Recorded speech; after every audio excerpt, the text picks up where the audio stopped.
this meeting. Working with links in formula, understanding external references, updating links. Okay. Then, ito na yung nakikita niyo sa screen. Yung tagali sa ang screen. Changing the link source. And lastly is formatting numbers, date, and time. So, working with formula would be discussed using two workbooks, two sheets within a workbook. Sheet is just something that looks like this. So, ito yung nasa screen ko. Ito yung sheet nasa ilalim. Yung workbook, yung file actually. So, when you refer on a file, you also address that as workbook in Excel. Technical term kasi yan. So, to change the sheet name, which is at the bottom, double-click lang on the blank sheet. Tulad niyan, double-click and then type the sheet name that you would want to. Okay. Instruction, for instance. So, ganun lang. Another worksheet, wala yung laman. So, just double-click on the worksheet and you type the description of the worksheet. So, halimbawa, meron kang workbook, tapos you wanted to reference the value coming from, ano ito? Expenses. So, expenses ito. Expenses na walang laman. Ano? Wait lang, ha?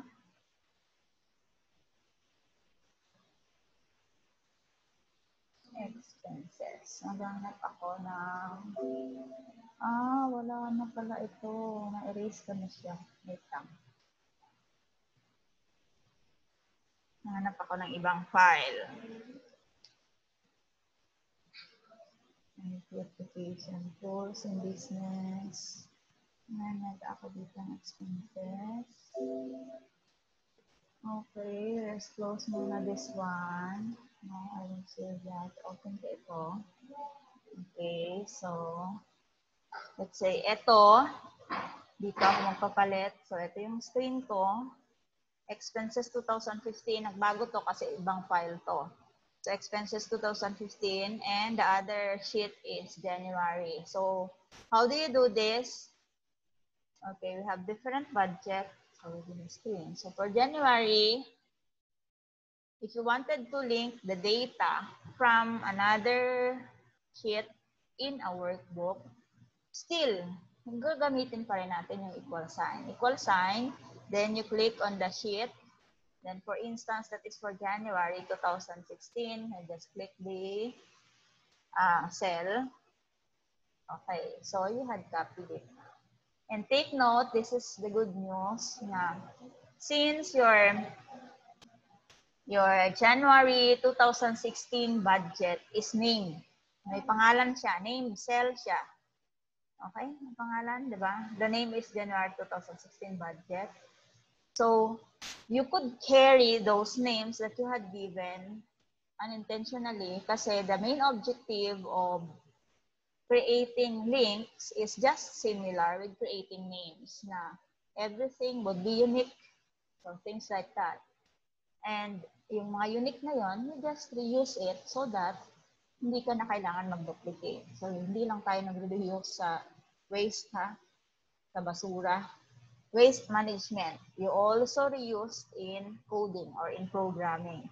Specifically, kahit napakadami mo ng file, napakadami mong transaction at data na na-store doon, iba-ibang file, iba-ibang folder, or nasa iba-ibang, iba-ibang department ng company. So, it could be locally, it could be naka-network kayo, but still, original, lahat ng named document is nasa isang copy lang siya, hindi nagdo-duplicate.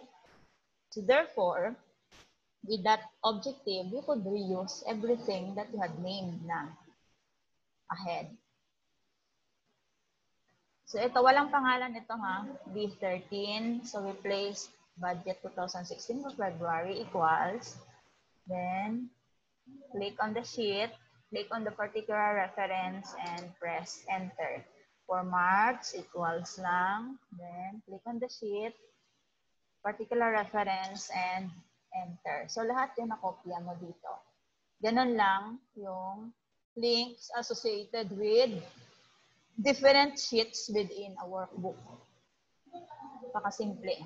So, if you try to figure the content of the formula bar, dito, equals January 16 budget. So, napakadali-dali lang tandaan. Ito is, since hindi siya named, yung particular cell for February 2016 budget. So, you could find here the name of the sheet. It was taken from sheet expenses 2015. And the reference, okay, the reference cell is D13. Palaging tandaan, yung reference cell, meron siyang exclamation point sa beginning. Next, ito, ayan, coming from that sheet also, and the reference cell is E13. Okay? If you had question, magtanong lang ha. So, yung tawag dito, sa nangopya lang ng formula, or nag-reuse, yun na yung term na gagamitin natin. This sheet that reuses the formula coming from expenses, tawag dito is dependent. While yung pinanggalingan ng formula, tawag naman is source. Okay? Kung saan nakareside yung formula, source, at kung saan yung nangopya ng formula or nag-reuse ng formula, tawag is dependent. Okay? Next topic is understanding external references. Okay. For a while, in this note, we have figure 3.1, wherein dito, it was described na, bale, ito yung worksheet, budget summary. Ito yung dependent workbook. Sa kabila, ito yung source workbook, which is, ayan, detail. So, yung kinuha niyang information sa source is yung R7 that contains the value 962,550. So, kinuha niya ito para i-transfer dito. Let us see your budgeted sales. On the formula bar, displays that 2017 budget.xls and nakapaloob sa sa bracket, yan yung workbook name, while itong details is the sheet name and R7 there is the reference. Diba? Parang ganito rin yan kanina yung dinescribe ko sa inyo. Okay, next we'll have the understanding external references. You might wonder, ma'am, kung sa ibang ma'am, sa ibang folder tama na ma'am, or sa ibang file, iba-ibang folder, pwede ba ma'am maggamitin yung mga links na yan? Yes. Ang tawag dyan is external references, meaning it belongs to another file or another workbook or even on another folder. Pwede yun. Kahit pa nga sa internet galing, pwede. Walang problema. It could be local, it could be international. Now, you have to understand these things. Path, workbook name, sheet name, and reference. So, pasaka kita. For example, ito yung kanyang format. Sinabi ko nga, yung kasunod na exclamation point is the reference. Pwede yung cell, pwede yung name, reference. Then, next to that is the sheet name. Yung nakapaloob dito is the file name or the workbook name. And yung right after the quotation, tawag dyan is path. What is the path? Path is a drive as well as directory in which the workbook is located. It could be local, it could be a network path, or even an internet address. So you need to include path only if the workbook is closed. Pero kung nandyan naka-open naman side by side, tulad ng ginagawa natin, di ba naka-open like here, ayan, naka-open yung mga workbooks ko, no need to include the workbook name. Yung tanong, paano man kung naka-close ma'am o akon nga source, kinahanglan gid ibutang? Yes, paano kung ka-file? I-open mo para masairan mo. Or else, magkakaroon ng matching yan later on. Anyway, Excel will tell you kung may mga kailangan in terms of security. May mga tanong yan. Anyway, later, de-demo ko yan. Sheet name, so, example, halimbawa, dito na. Gagawa tayo ng panibago. Let's make it external. So, we create a new file. Okay, click new. New workbook ito. Yan, create. Save ko lang siya ha.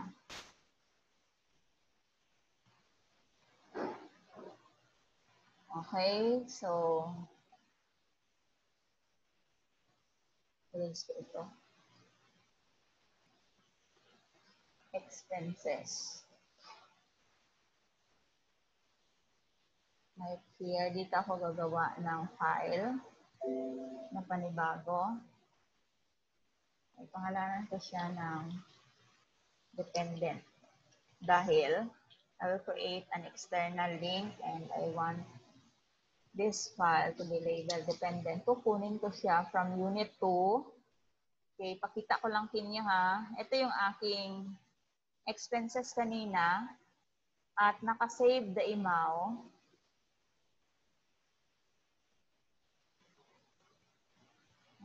Okay, ito ay nakasave.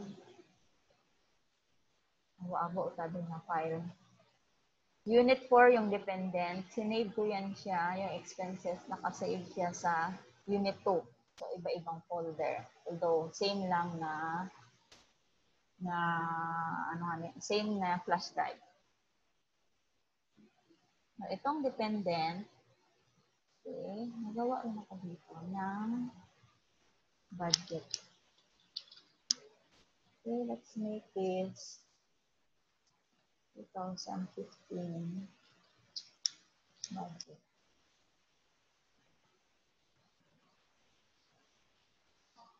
January. Then, place an equal sign. Ganon din yung external ha. Then, we switch on the folder. Expenses folder. Mas better siguro dito.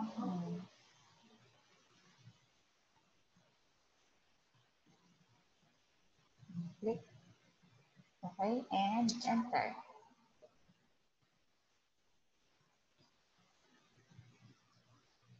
Tingnan nyo, expenses. It comes from expenses. O yan, meron na tayong workbook name here. Diba? Ito yung inyong sheet name. At ito yung reference. Ayan, medyo na kompleto yun. Tama? Okay, save this file.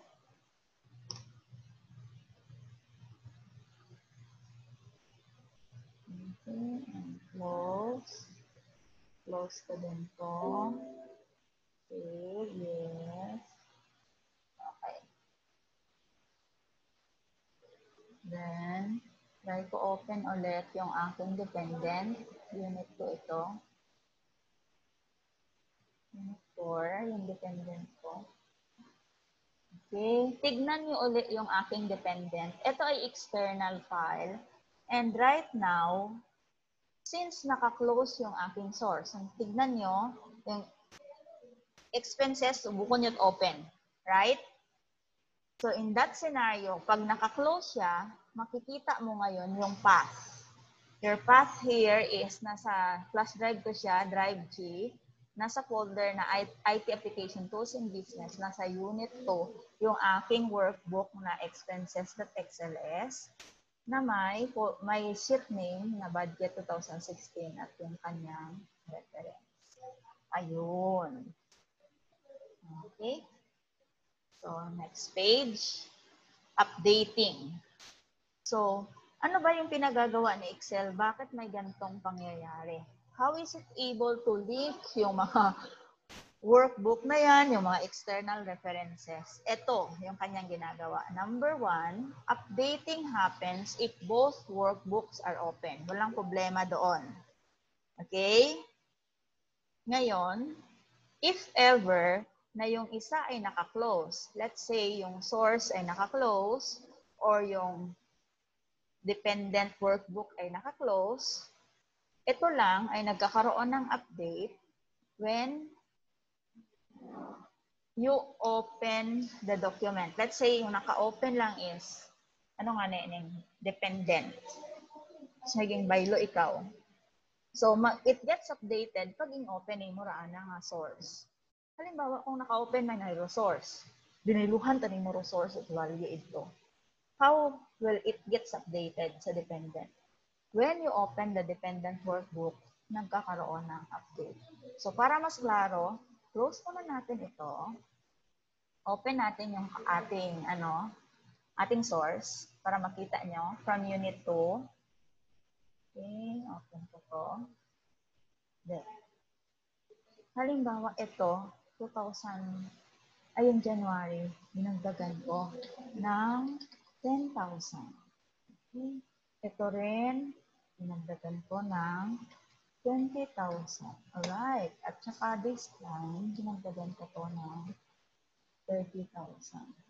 Enter. Then, save this one. Okay? And then, let's save and close. Next, I will open naman my dependent. It's located on Unit 4 folder. Okay, nag-update ba siya? Hindi. However, meron tayong makikita dito sa tip. If the source workbook is closed, naka-close aton nga source. When you open the dependent workbook, Excel displays a security warning in the information bar which tells you that automatic updating of links has been disabled. In this case, you had to click enable content. Saan yan? Andito siya, guys. Oh. You had your security warning here telling you to do updates or automatic updates. So, ano gagawin nyo? Okay. Papansin nyo yan, papansin yan. So, you click option. Diba? And then, enable this content. Tignan nyo maigi, ha? Yung ating 25K. As I click OK, naging 35. Kasi dinagdagan ko nga siya kanina. Diba? Yun siya. Another is, halimbawa, ito pagid, malit pagid kita, isa pa. Close muna natin ito. Ano gagawin ko? Malitan ko. Let's say, paano if that certain department who holds the source document is pinalitan niya yung file name? Will you be able to know na pinalitan niya? Yes. Let's have a demo. Pinalitan ko yung expenses. Okay. Pinalitan ko yung pangalan ko. Maricos. Enter. Okay. Ngayon, ikaw, i-open mo ngayon yung iyong file. Open. Ano mangyayari when you open the file? Ganun pa rin, you get security warning, automatic updates of link has been disabled. You had to enable para magkaroon ng update. So another way, instead of clicking this, isa pang way, is pwede nyo ring pindutin yung data. Ma'am. I am no longer referring to the notes. Actually, nandyan yan. You click select data and edit link. So, ayan siya, data. And then here, edit link. So, it looks like an hyperlink. You click this one. And then, nakita mo yung expenses, oh. There. Diba? Expenses pa rin. Hindi napalitan sa pangalan ko. So, you click change source. Ayan. Then, you switch this to Unit 2, you click the name, and then OK. Alright. And update values, and click close. Tignan niyo ulit yung aking formula na wala na yung kanyang information message about the security, and it is now updated to the new file name.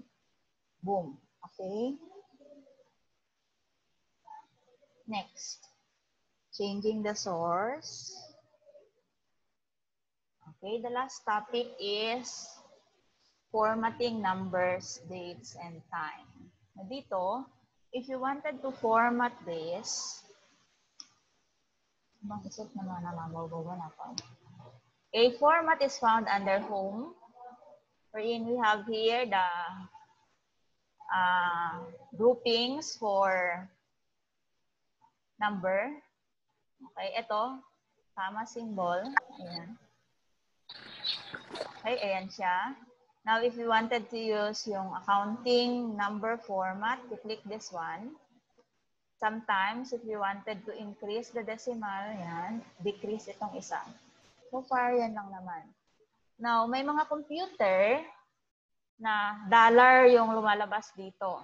Kasi nga, hindi nakakonfigure yung kanyang regional settings. Now, to do regional settings, tulad nito, dollar yung nakikita nyo, you click here on the applications and then you type control panel kasi pwede mo siyang palitan sa control panel. This is important kasi yung iba dyan, namumblema talaga kung paano yan palitan.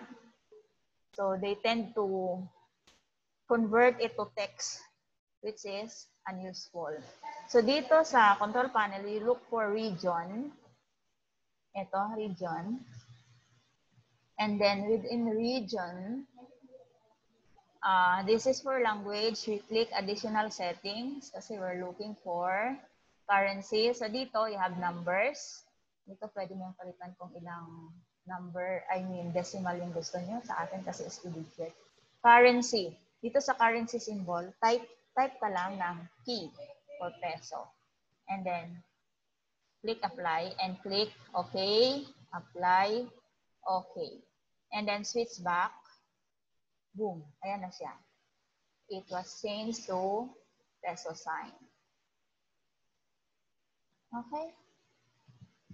So far, those are the topics. We still have 2 minutes. You could switch on your video if you have questions or clarification.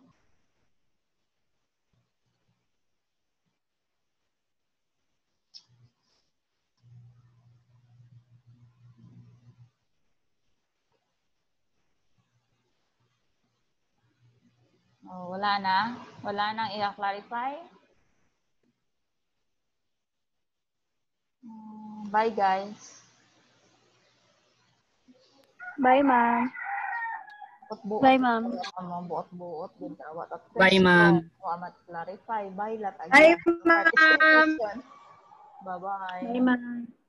Mariel, ano mo si Mitch? Magulang mo?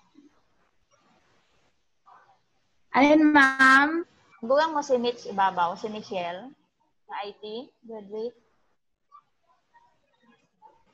Si Michelle Babaw. Oo. Wa again. Uncle ko, ma'am. Okay. Okay, bye-bye. Bye, ma'am.